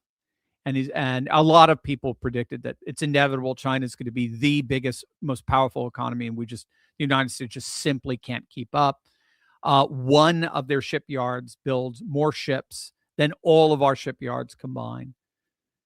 So from a manufacturing perspective, it is pretty impressive what they can do. But we're finding here is that there are other layers of civilization, the cyber layer, the orbital layer, satellite, the astro-political layer, that they haven't even come close to matching with the United States, the AI layer, the quantum computing layer. we're just crushing it in that, and then we're showing and we're finding that is able to make up for just your three-dimensional, land, sea, air structure of civilization in a way that's just nobody imagined. So no, you got it. I think you hit it.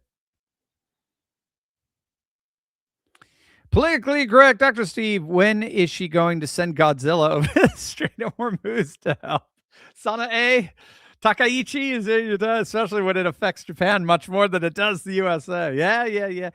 So with Japan, unlike NATO, Japan does have an excuse, and that's Article 9 of their constitution, which is technically known as the pacifist clause. So they have to be very careful on how they use military. They're going to most likely rescind that because she won such a massive majority, 2/3 majority in the Japanese parliament that they now have the numbers to be able to modify their constitution. There's overwhelming support to do it. Japanese are civilizationalists. They want sovereignty to their country back. The days of colonialization, 19th century colonialization, which Japan tapped into and Germany tapped into, because they both were left out of that. Germany particularly felt like, well, okay, the Dutch had their moment, the Brits had their moment, Spaniards had their moment, Portuguese had their moment. We want to have our moment. We want to do our colonization, because they were still within 30 years or so of full-blown colonization structures and growth and so forth. Same with Japan and the East. Those days are over. That's it. It's a whole different world that's rising, like what I call civilization cosmocracy. Those days are over. Japan should be allowed to remilitarize, and then they can send in their own Godzilla, I'm sure. RCO, what about the Russian oil tankers heading to Cuba? Don't know anything about that. I'd have to see. If it's a phantom oil tanker, it'll probably be turned away by U.S. forces. Last time they did it, didn't work out. So, RRT Corp, good to hear from you. Oh, great and learned Patriot Professor. Not to be a stick in the mud, but if this Iran conflict ends favorably for us, what and how fast do you think the markets will do? Such as how will gas prices decrease? So the idea is that with the Strait of Hormuz fully functioning, fully flowing again, and with the United States having tacit control over nearly 60% of the world's oil, with West Texas being the lowest of all I think there's 3 major oil indicators already being the lowest. That's going to drive oil down absolutely dramatically. We're already a net exporter. We're already a net positive. We consume less oil than we generate. You bring in Venezuelan oil into that mix. You bring Iranian oil into that mix. You enact the Abraham Accords with Israeli muscle and Arab might, and then they boosted production in West Africa as well. Interestingly enough, you put all that together, and you're going to see, and Brazil as well. You're just going to see more oil than anyone can imagine, and it's a supply and demand issue. If the supply far outweighs the demand, the price inevitably goes down. So and then when the price of energy goes down, the price of everything goes down. Stephanie, China Uncensored, terrific channel. Yes, I know China Uncensored. Very good channel. Has been monitoring China's aim to invade Taiwan by 2030 and was a major financial backer of Iran terrorism. White House says China no longer has plans to invade Taiwan now, or for now, right? That's exactly, yeah. So China Uncensored, is that Pei? Is that the Chinese lady? Or is it the American guy? I'm forgetting. But my wife is a Sinophile, as they say. She's intrigued by Chinese politics. And she's from Japan, so I'm always drawn into the inner sanctum of Chinese politics. And yeah, it does look like China's having to rethink. Seriously, in March of 2022, after just weeks after Russia launched their SMO, the Special Military Operation in Ukraine, I thought it looked like Taiwan was going to happen any moment, any week. It was just the United States was in a perpetual demise. We were overseen by somebody who didn't even know his name half the time, and it just looked like Russia, China, India, they were on the rise, and it was unstoppable. This multipolar world was happening, and the United States was going to get really pushed to the side. And what to just to try and fathom how Trump has reversed that trend, where now China and Russia are just India. It knows who to play ball with. India's going one, especially with what's known as the I2U2, and that's the alliance of Israel and India. So those two I's, and then the UAE and the United States, two U's, the I2U2. So it links together the Mediterranean via Israel to the Indian Ocean with Israeli and Indian tech and Emirati investment with U.S. security guarantees. And that's why India is 100%. That's why they actually ended up boarding and seizing an Iranian ghost oil tanker in the Indian Sea. They're 100% on board with us. So it's stunning to watch how literally the multipolar equation has flipped, so that the nations that were rising are now decreasing, and the nation that was decreasing is now rising, but to heights we never even imagined. Politically incorrect forever. A coward dies 1,000 times before his death, but the valiant taste of death but once. William Shakespeare from Julius Caesar. How many deaths do the Democrats have before they reach 1,000? Oh my! That's a good question. I don't know. That's great. Well, first of all, I love Julius Caesar. I'm sorry, Shakespeare. I was in a Shakespeare club in high school. Yeah, Democrats are shrinking. There's just no way around that.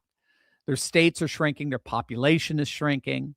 Their constituents are shrinking. I mean, it's just, and when all is said and done, it's because liberals have largely stopped having kids, whereas conservatives are having more kids than ever. When you factor in the near elimination of infant mortality. So I think it's only a matter of time. 2030 is supposed to be the decisive mark where political power shifts to red states, and it's largely because of this demographic fertility discrepancy. And that's exactly what we're seeing with the census, that by 2030 will be the dominant power in the country. Stephanie, China was financing a lot of the paid protesters, anti-American mobs, and influencing elections. Dr. Steve, do you think Vance with his fraud team will crack down on China influence here in the United States? I hope so. He needs to. I mean, a lot of the anti-American propaganda, pro-Iranian propaganda is coming from China right now.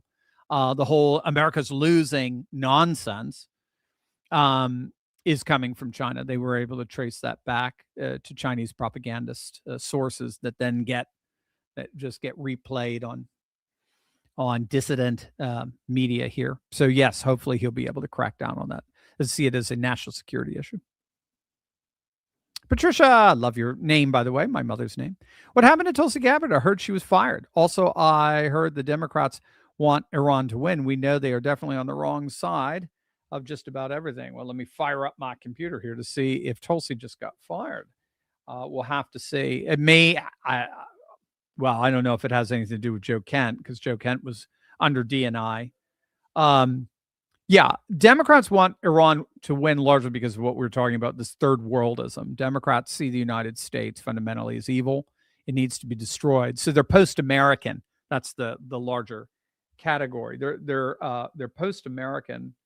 And sorry, I went wrong to your pin. All right. Oh, you're now not letting me in. Oh, that's hint isn't available. Oh my gosh. Okay, I got to restart my computer. Anyway, so I'll have to let me do that. Sorry. Forgive me. Okay. What? There we go. They're post-American, and as post-Americanists, they believe the nation has to be destroyed. It has to be brought down. Its basic fiber, its structure, its culture, its customs, its traditions, its constitution. You have what's his name, who's he's married to one of these execs on Wall Street, Weisel, who's a frequent guest on MSNBC. He was certainly with Joy Reid, but he said any law passed before 1964 Civil Rights Act is by definition suspect, and includes the Constitution, because we were living under a de facto apartheid state. It's one of the most self-defeating arguments I've ever seen, to be honest with you, because remember, what makes all of this so ridiculous is every one of these, third worlder post-Americans are using the intellectual and legal and constitutional frames of reference given to them by Western civilization and particularly the American Republic, to try to argue against it. So ironically, they are validating Western civilization in their denunciations of Western civilization. So, for example, whenever you hear a land acknowledgement, well, property rights comes from the Romans. Property rights doesn't come from any tribe, especially if they were hunter-gatherers. They didn't have boundaries. They didn't have borders. They didn't have anything like that.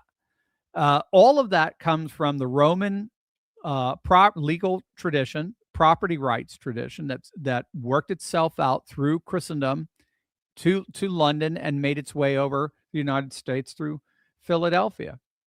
So ironically, when we're using land acknowledgement, when we go through the land acknowledgement guilt ritual, we're actually acknowledging how precious and how magnificent the Roman law tradition of Western civilization actually is, all the while we beat it up. It's the most it's talk about trying to sit on the branch you're trying to saw off, or push the bus you're trying to ride on. It's as absolutely ridiculous as you can imagine. But yes, the Democrats want Iran to win because they're third worlders, they're post-Americans.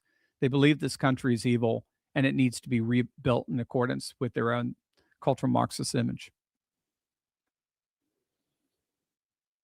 Vils Vinjager, I love that.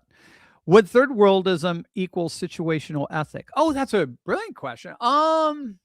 Yeah, at one level, yes. So third worldism would be an absolute. It would be an absolute ethic. So that's the frame that defines everything. So it would be, if you're using kind of, cognitive categories, it would be presuppositional, it'd be foundational to their thinking, non-negotiable. But then everybody's ethical choice is then going to be evaluated through that lens. And so it is relative to which side you're on. So you could do the same thing, right? Bomb someone. But if you're doing it on behalf of third world protest, it's good. If anything, it's morally it's demanding. But if you're doing it in the name of American colonialism, it's bad. So yeah, exactly. So you've got it is a we might call it a derivative relativism. It's a relativism derived from an absolutism of this binary of oppressor oppressed, as defined by the United States or Western civilization as a whole as oppressor. So again, this is why European leaders are just basically killing their country. They're killing their country by opening up the floodgates to North African and Middle Eastern migrants and appeasing them in every way they possibly can.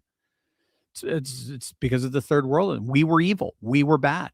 This is our atonement. And you're right to despise us in every way. Whereas if we did the other way, if you let it hit you, if we turned around and invaded their land like they claimed we did, and we were wrong we're considered wrong for doing it. It's the epitome of evil. So if European nations started invading African nations, it would be the epitome of evil. African nations invading Europe, that is that is a great expression of social justice. It's so yes, there's going to be a relativism there, but rooted in this oppressor oppressed binary absolutism. Pifavata, I hope I'm saying that right. China real debt GDP. Wow, yeah, I've heard about this. Dang, 336%. Industry fleeing, paper military, population falling. Yeah, the demographics for sure. China not overtaking anyone. Maybe India later, but not China. Yeah, because India still, they haven't had the demographic